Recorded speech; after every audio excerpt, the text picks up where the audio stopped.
On this episode of Doing the Most, we're making a mead recipe from my book. We're making a red wine pyment.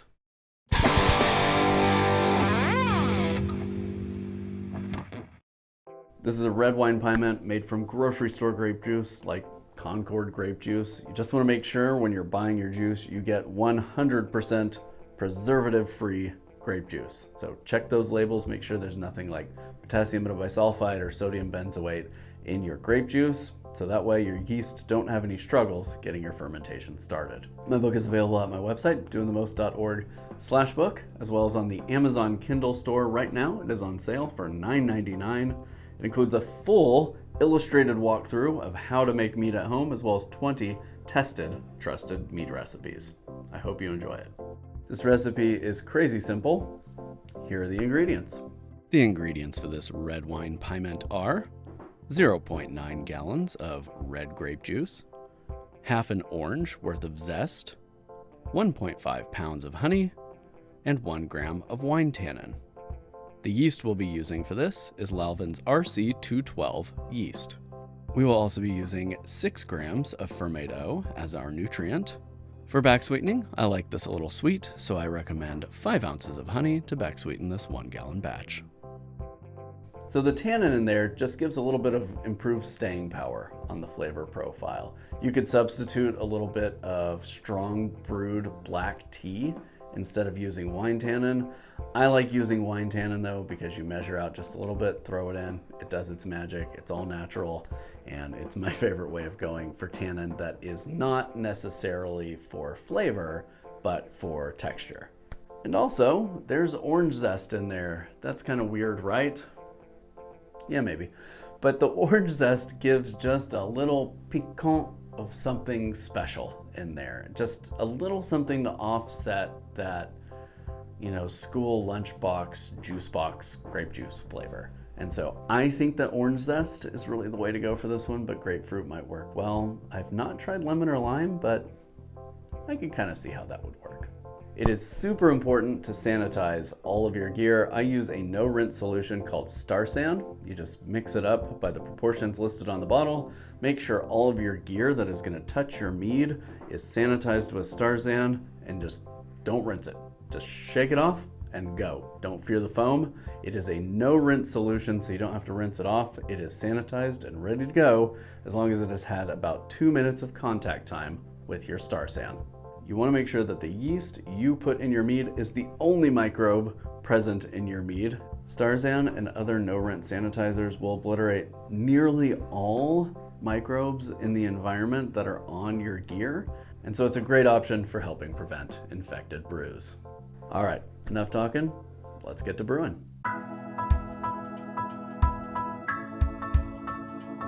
To begin, our honey's already in the carboy, and we're gonna zest our orange. I'd already zested a little bit of this orange zest for a different mead, so ignore that. Making the most of my ingredients. Zest is gonna go right in on top of our honey. Next, we're gonna add our grape juice.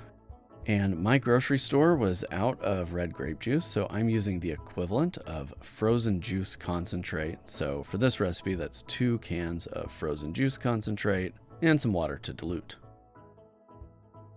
Next, our tannin is going in.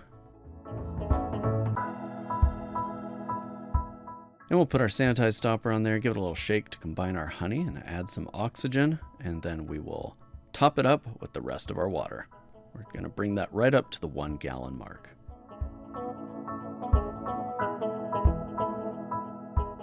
Then after the foam has settled just a little bit, we will put in our yeast. And then give that just a little bit of a swirl to get the yeast combined in there. I find that red grape juice tends to be a little foamier when you mix things up. Then we'll put our airlock on and we'll fill that with either sanitizer or vodka. And that will act as a valve to keep any bad buggies out and make sure our fermentation gas has a way to escape. At the 24, 48, and 72 hour marks, we will add 2 grams each of ferment O. Gently add that, don't jostle it too much, so that way you don't get a mead volcano. And this basically finished right at 1.000, quite dry. This here is an auto siphon. This one is a 5-gallon auto siphon, so it's pretty big, but it's good for demonstration purposes. An auto siphon works by pumping to create a vacuum that pulls the mead up and out into your tube. So you can put your mead high and your secondary vessel low, and using the pump to create that vacuum, it will pull the mead up, and then gravity will do the rest, drawing the mead down into your secondary vessel. Easy as that. So it's time, using our auto siphon, to get that transferred from primary into secondary and allow it to clear. We're going to leave a bunch of sediment behind in that primary jug. And so we can back sweeten it, we'll be adding a half teaspoon of potassium sorbate and 1 Campden tablet, that's your potassium bisulfite.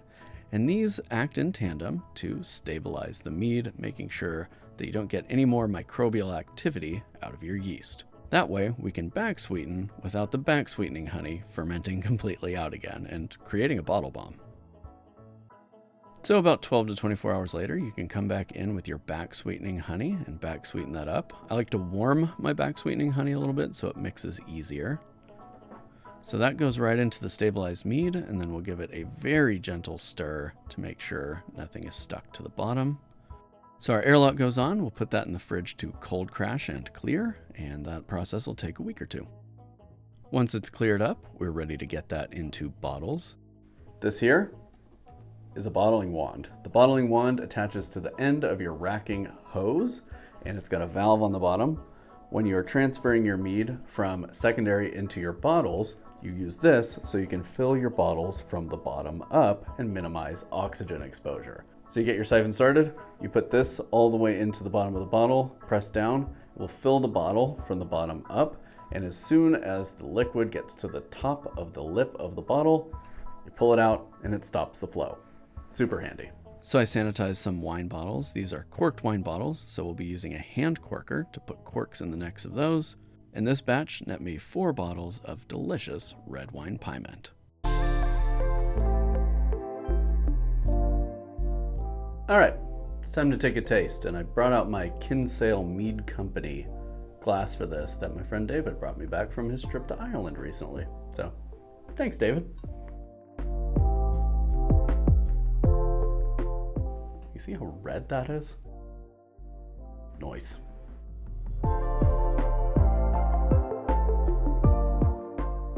It's delicate. The red wine is kind of a muted aromatic, but it's there. What it really reminds me of is like a white Zin, just the aromatics. I don't think flavor-wise I would compare this to a white Zin, but right on the nose, it's got kind of a white winey aromatic with just a little bit of that fruity, gritty kind of aromatic that makes me think of a cheap white Zin. All right, let's get in there.